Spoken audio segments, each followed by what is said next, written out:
I love the ones I saw there. Okay. Welcome back, everybody. Thanks for joining us for our next talk. Before I introduce our next speaker, I'd just like to mention that we have some amazing zines from today's show available at the entrance. So please be sure to check those out because they've been beautifully put together. Our next speaker, Max Miechowski, is a British photographer based in London. With a focus on long-term projects, which are often rooted in portraiture, his practice centers on the themes of connection and community and explores the intricate relationships between people and place. Work from his series Land Loss is included in this year's IPE, set within the disappearing landscapes of the British East Coast. Thank you, Max. Thank you very much. Okay, hello everybody. This is very exciting. I wasn't quite expecting there to be so many people here. So that's a thing. Firstly, I just wanted to express my gratitude to the RPS for inviting me to do the talk, as well as including some images in the IPE. It's actually my first time at the RPS, which is exciting, and the exhibition upstairs looks really amazing. So, as you might have gathered from the introduction and from this slide, my name is Max Miechowski. I live in London, been living there for about 7 or 8 years, and I've been doing photography for a similar amount of time. So it's kind of, still feels relatively new to me, and I still feel like I'm learning a lot as I go, but I'm kind of enjoying the journey, you know? And before I got into photography, I actually used to be a musician. So my creative journey began actually playing guitar and playing in bands, and that was like my first love and first passion. I spent my teenage years and my early 20s completely obsessed with that. And then at a certain point in my mid-20s, sort of stumbled into photography. I'm not too sure how that actually happened, but completely fell in love with it.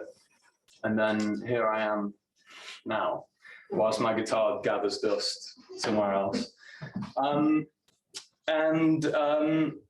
Yeah, so what I wanted to do today, basically, we obviously don't have a huge amount of time. So I just wanted to provide a little bit of an overview of a recent project that I completed called Land Loss, which 4 images are upstairs in the exhibition. And then hopefully there's a little bit of time for a Q&A at the end. For me, whenever I do a talk, the Q&A is really an important part. So I really want to make sure there's some time for that. And if you do have any questions, please do ask. If it's extremely urgent, feel free to interject at any point. I've got a few notes here because I actually realized that this is the first time I've spoken about this project in public. So I started the project in 2020, which was obviously the start of the pandemic, which made it a very difficult time, I think, to make work, to be creative in any way, especially to focus on a subject matter that was not about the pandemic or not about any of the other really important news stories and movements that were happening at that time. To try and carve out a little bit of space for some inspiration elsewhere was certainly a challenge. But I found that once I started to break through that it actually became a little bit of a lifeline for me through those years, to have something to focus on, to have something to keep going back to, and to have a little bit of momentum somewhere else. Well, when I first got into photography, I started making a lot of work around London. And that was really kind of my first passion. Making a lot of street portraits, roaming around a lot, and just shooting all the time, kind of within my local community. And then at a certain point, I became fascinated with the British East Coast, and have been making work there now for quite a few years. And it wasn't until after making work there for a couple of years that I became aware that it was the fastest eroding coastline in Europe, and the houses and villages and historically whole towns had fallen into the North Sea. And this is a process that's been ongoing for hundreds of years, you know, that's how an island is formed. But that it's something that's still happening today, and it's actually quickening and becoming increasingly unpredictable due to a number of different factors a couple of those being increased rainfall, which contributes to landslides, as well as a rise in sea levels, which those two together contribute to storm surges. Storm surges combined with soft clay cliffs don't really go that well together. So they're disappearing at a sort of rapid rate. And for me, when the pandemic came and I learned about that story, it seemed like a really important time and an interesting place to go and make an effort to try and make a body of work.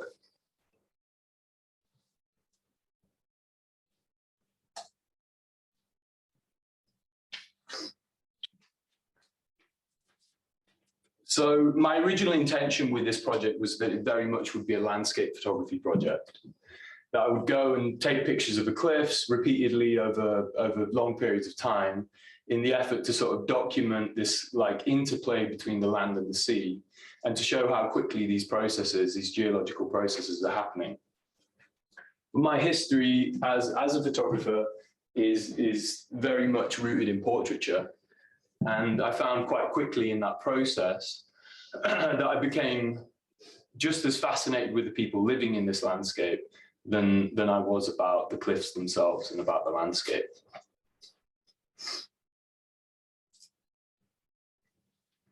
And I found that when I started photographing the people and started looking at the human part of the story, that was what really opened up the work for me. And then that really became the inspiration for me to keep going back over and over again over quite a long period of time to finish this work.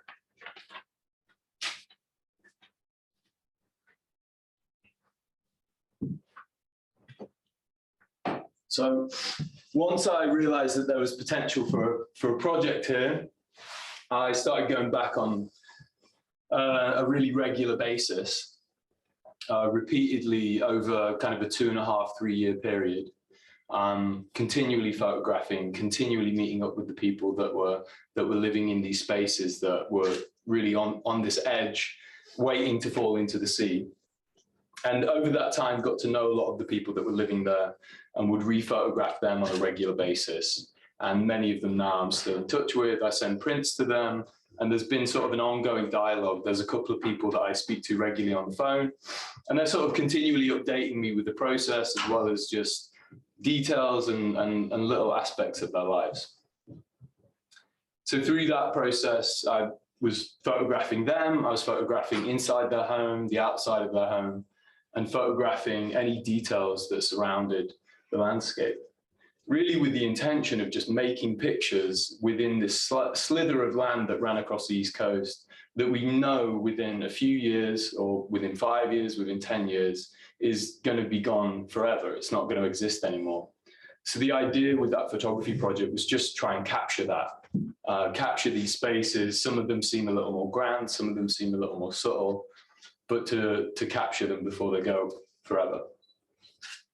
When meeting with these people, I was just curious about their experience of living in these spaces and how they felt about the idea of, you know, their home falling into the sea, which seems like obviously this sort of tragic story, but it was very interesting because I found that there was a lot of people there that seemed to completely accept it as an idea. And one guy said, you know, the sea giveth, the sea taketh away. It is what it is. You know, if you want this view, you've got to accept that at some point you've got to pay a price for it.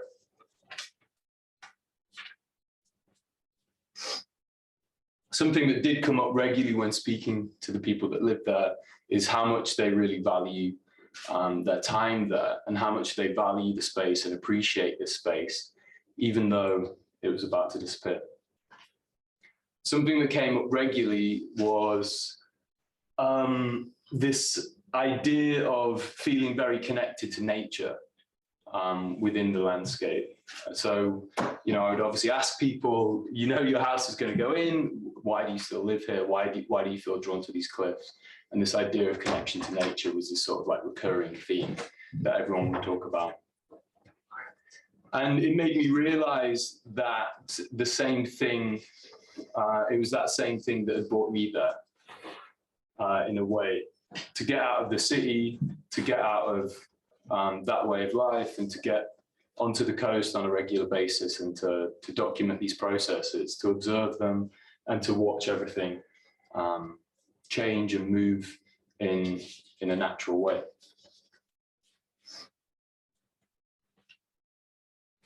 So out of many of the people that I met, there was one guy in particular that's had quite a kind of lasting impression on me and was quite an inspiration for the project. And he's actually photographed in the series holding a butterfly. And there's another portrait of him in the series, but that one for me became, in a way, the most prominent portrait of him and of my experience with him. And he'd been living on the cliffs for decades. I think he'd been there for 27 years. And he'd already seen a home fall in and was now kind of living in a caravan on a slither of land that remained right at the back of what was his property. So he was, I think, the longest sort of standing resident of these cliffs. And he told me that he'd once tried to move further inland, kind of giving up on this landscape a little bit. And that he spent, I think he said he spent 10 nights at this other place and then very quickly came back to his caravan and realized that he actually couldn't be away from the cliffs, is that he'd been there for so long, he'd become so used to the view, to the sound of everything, that he found it quite difficult to be inland. I visited him once in winter. When I would go and work on this project, I'd go in my car and I'd rent a car, drive up and sleep on the cliffs in the car for quite long periods of time whilst making the work. And I went to visit him and he took me to the cliffs and we were kind of stood there chatting, and I'd known him quite well at this point. And we were looking out at this sort of vast expanse from his caravan window, you know, of murky water and grey sky. And he said, you know, how beautiful it was and how incredible it was looking out at this murky North Sea. And, you know, it was something that obviously my appreciation for this space had grown and deepened over the course of the project. And I had to agree with him that it was very beautiful. And I understood why he couldn't really be away from it, you know, if you get very used to that view.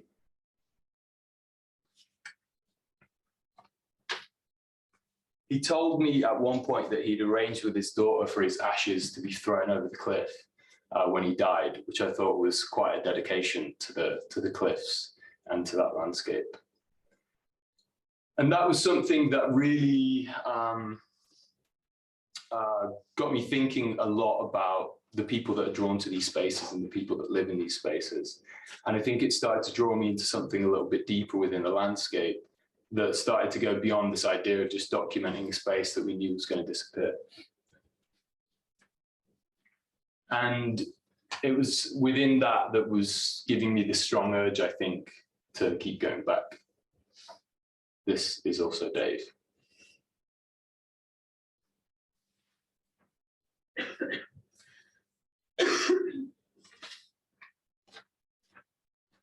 I found that there was something very hypnotic about the landscape. It was very beautiful and interesting. There was something about the light, I think, that kept drawing me in, as well as this vastness of this view, of this endless sea view and this endless sky. And the idea of standing on this piece of land, looking out, you know, on this precipice, looking out into this landscape. The sound of the waves, you know, this endless, relentless sound. And the sound of the wind, and something about it, just like I said, just feeling very connected to nature, feeling very connected to these sort of natural processes of time and ephemerality and permanence, you know, started to creep into the work.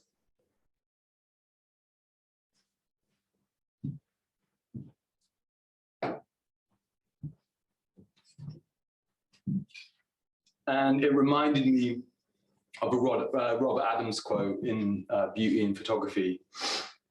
He said, "The sea is too vast to understand and too awesome to avoid. It attracts us as it offers a final liberation from human scale."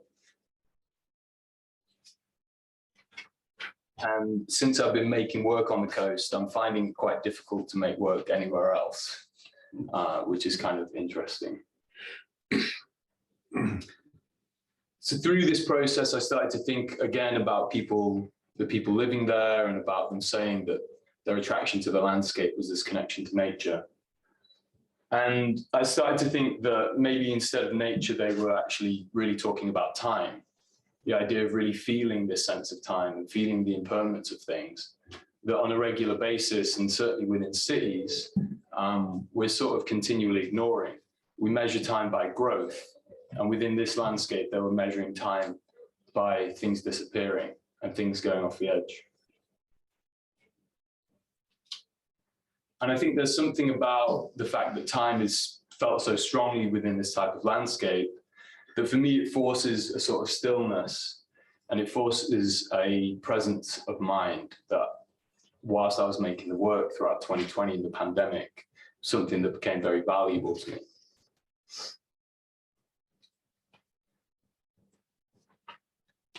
There's something about the landscape that offers kind of unavoidable truths. And again, I think it nurtures a sense of connection, a sense of appreciation for the things maybe that we already have, you know.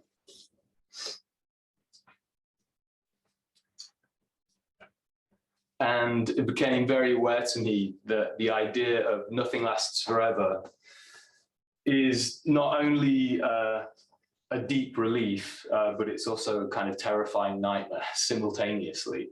And I think we exist somewhere within those two ideas, and we can either resist it or find a way to sort of accept it. And it was really that idea that, you know, became a big part of the inspiration for the work, and it became really a little bit of a meditation whilst going back into these landscapes and making these pictures. So like I said, what started off as quite a simple documentary project, wanting to make an effort to take pictures of this landscape before it goes, ended up being, you know, quite a deep, important kind of meditative experience for me. And yeah, gave me something quite strong to focus on throughout the pandemic over the past few years. So that's all I have to say about it. And if you guys have any questions, that would be great. Please. Sure. Max, from the way you're talking and the way that you've spoken to the residents, it almost seems like they're sort of quite calm and resigned about it. Yes. About losing their home, but you know, which surprises me in a way. I would have thought they'd been very, very fearful. You know, well, homelessness, impending homelessness. You know. Yeah. I mean, did you not find that, or are they all?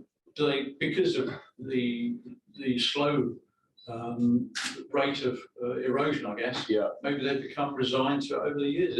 Is that how it works? Well, what I had found was that there was a real mix in people's attitude towards it. In that, some people had really, you know, resigned to the reality of the situation, and there was a few people certainly that were very strongly resisting it, which I think was kind of interesting, because obviously you can't help but sympathize with someone in a situation where their home's about to fall into the sea. And some of those people were kind of campaigning for more government action, you know, more council funding, yeah, to try and stop these processes. And it's really complicated, because obviously your immediate reaction is to sympathize and to get on that side of things, you know, and to, of course, our home should be saved. You know, some of them have been in the family for generations, and the sea's been getting closer and closer bit by bit. And but some of these, you know, hamlets, some of these little groups of houses, they're not worth a huge amount of money. And to stop this huge natural process of the North Sea taking these cliffs, I mean, it's tens of millions of pounds. You know, it's very difficult. And the problem is, if you introduce you know, sea walls or whatever in one area, it actually pushes that energy down to another area. So it's a very difficult process to stop. So although I, you know, 100% sympathize with those people, you're really fighting a very difficult battle, and the battle is against the ongoing relentless process of two forces of nature and how they sort of interact with each other. And the idea of living in a house on the, underneath this big sky next to this big timeless ocean on this very fragile piece of land, it becomes sort of a complicated issue. So I found that there was that contrast, there was people that they were frustrated by it, and it's a difficult process to accept because there's a practicality involved, they have to consider what they do next. And then there was a huge group of people that were just like, this is how it is, they saw a row of houses in front of them go, they know that their house is next. And it was interesting because some people would joke that, after the row of houses in front of them would go, they get to enjoy the proper view for a little bit, And I was like, well, not for that long, but enjoy it whilst you can, which I think, was interesting. But yeah, it's a good question, and it's a complicated one for sure. Yeah. I was wondering, because I know a few people that live, I think, around that kind of area. Yeah. And I know, big issue is obviously the price of the houses. They pretty much lost all value because who's going to spend money on a house that you're going to lose in 5 years? Yeah. Is that something that you've spoken to people about? Yeah, for sure. These were definitely topics that we were kind of going through. And because I was meeting with these people regularly, so a lot of the people in the pictures I'd spent quite a long time with, a lot of the stuff we're talking about now, they're important things to talk about. But I actually found that through the process and introducing this idea initially, that we talk about the practicality, these sort of real considerations of home ownership and solving these sorts of problems. And then actually the topic of conversation switched more quickly into something a little deeper and often about, it was amazing how open people would be about talking about these deeper ideas of impermanence and, ephemerality and all of these things, how you start with one idea, which is your home's going off the edge of a cliff. And then through that seems to be a little bit of a gateway into sort of having these really interesting conversations with strangers about something much deeper, So I understand that aspect. As a musician, you sort of engage with the very nature of time, don't you? So maybe perhaps your background in music sort of made you come at it from that angle. Possibly, for sure. I mean, it obviously raises a very obvious question in relation to photography, is that, the material that we're dealing with is time. That is what photography is, isn't it? That is photography at its best, is it's using time as a material. And then obviously we're using light and we're using all these other components. But the most powerful thing about it is obviously time. And it was sort of interesting to me because how the people that were frustrated and wanted to sort of cling on to their homes, didn't want them to disappear over the edge. I felt was sort of mirrored a little bit in my original process with the project of wanting to go and capture and document this landscape. It's like to put it in a square frame and grab it and to try and hold on to it forever in a certain way, So yeah, in that sense, time, I think, was obviously mirrored within the process as well. I've done sort of meditation, and the whole thing is about the universal law of impermanence, actually accepting.